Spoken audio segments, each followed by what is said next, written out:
Hello, lovely little mortals. How are you all today? It is a bright, sunny, admittedly slightly chilly, but nonetheless, day. And we are once again back at our lovely little temple project by the village of Morclork. And as you can see, the roof is currently in place. I haven't added the windows nor the seating plan just yet, but since we did so much work building in the last episode, today we're going to go back to doing a little bit more of the more technical side of things by firstly setting up exactly how this entire thing has been actually wired to work. That is to say, the two signal kind of system. So the signal here, which removes all of our roofing, and the signal here, which returns it, which we can quite handily control with this linked controller. Very lovely indeed, and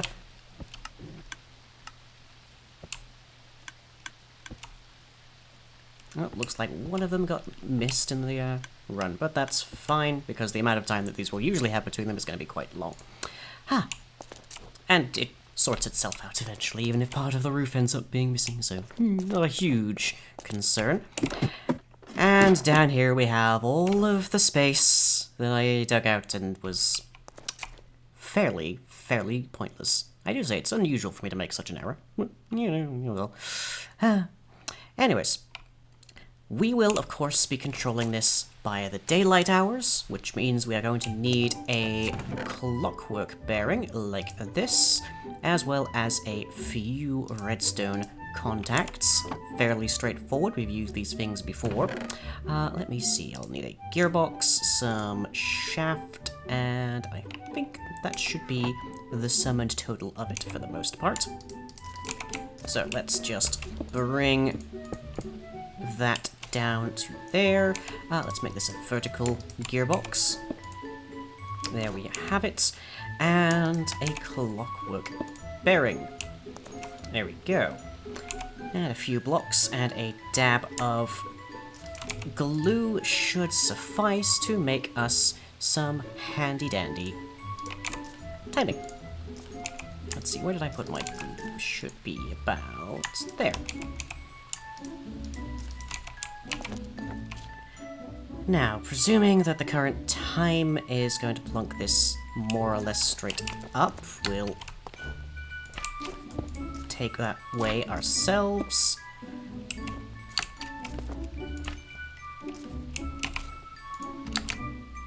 And just put that there for the moment, with one redstone contact. And updates.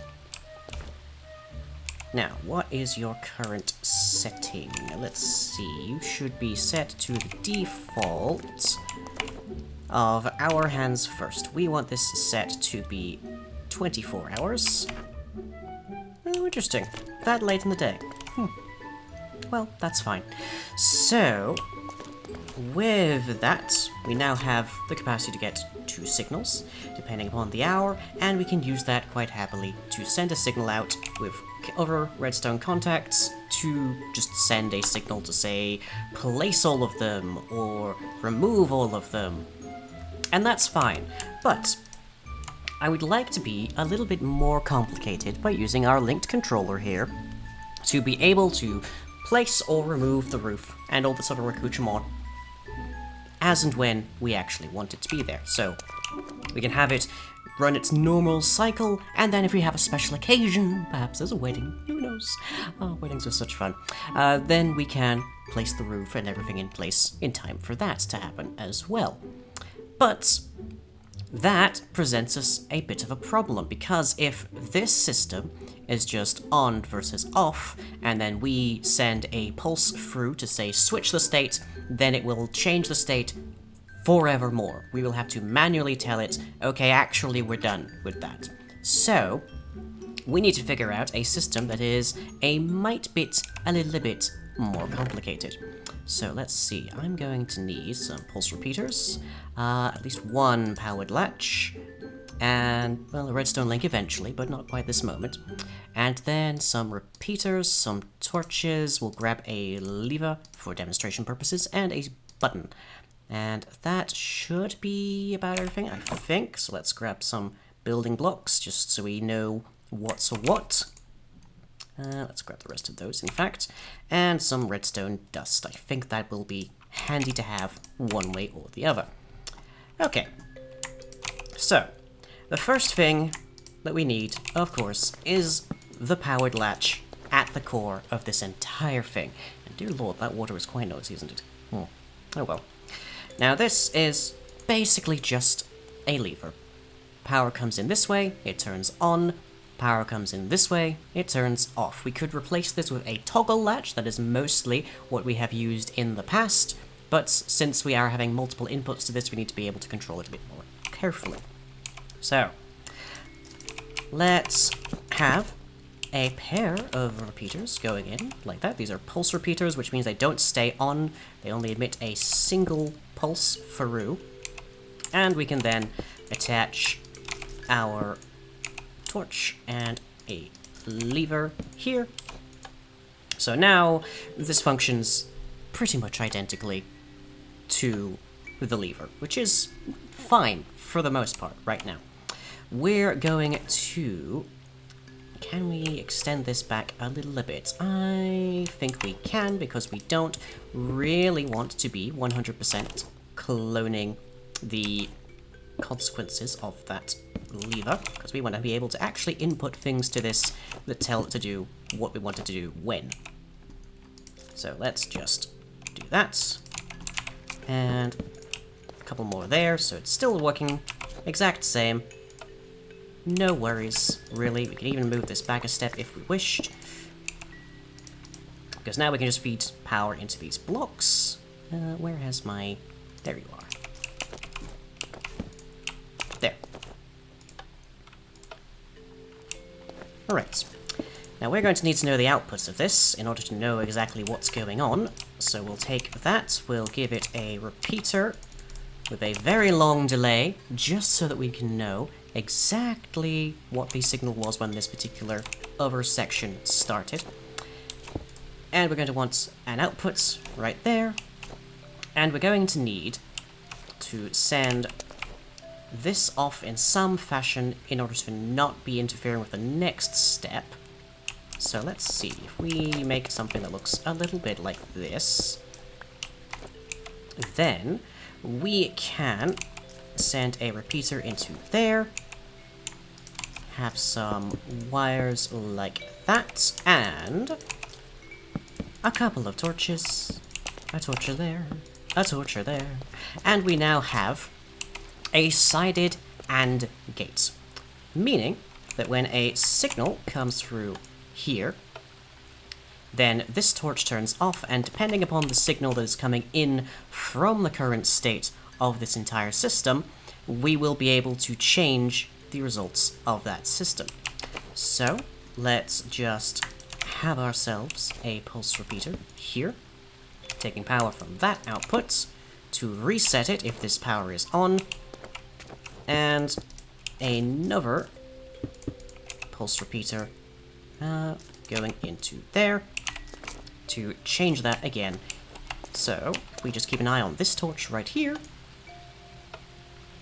we noticed it turned off. There was a slight problem there, which is that this button by itself is just slightly too long in its pulse, so it was still turned off.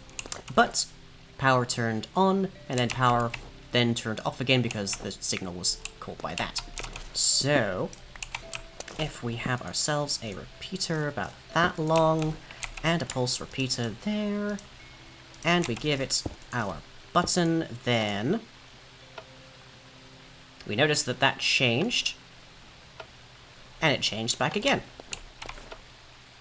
Now that is currently set to off. If we flick this, we notice nothing happens with that particular torch there. That's our little indicator, I suppose. And we flip it back, and the entire cycle is completely preserved. So it's rather a bit more convoluted, but nonetheless, I think this will do quite well. Obviously, we're going to have to make a bit more use of all of this space to actually make use of this, but I think it'll work quite nicely. Ha! Very well. Now, I just have to finish building the whole thing. Well, back in a moment.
There we have it, very nicely in place. It's a little bit more, certainly larger in scale, a smidge more convoluted, I think, than we saw in our previous little design, but nonetheless, it achieves the exact same thing.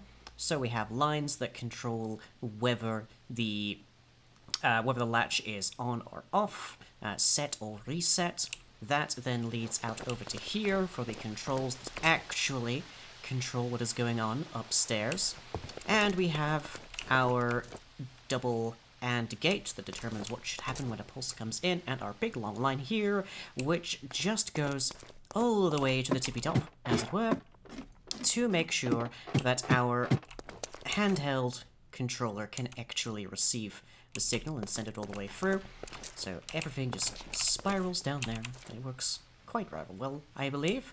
So if we head ourselves on the way up, we can happily see exactly what has been going on and see if this actually does exactly what we want it to do. So let's get a nice little view of this. Yes, there we go. That'll do quite nicely, I think. So this should function exactly as it did before, which is a wonderful state of being to go through all that effort for no actual visible change. But, well, sometimes that's how progress is.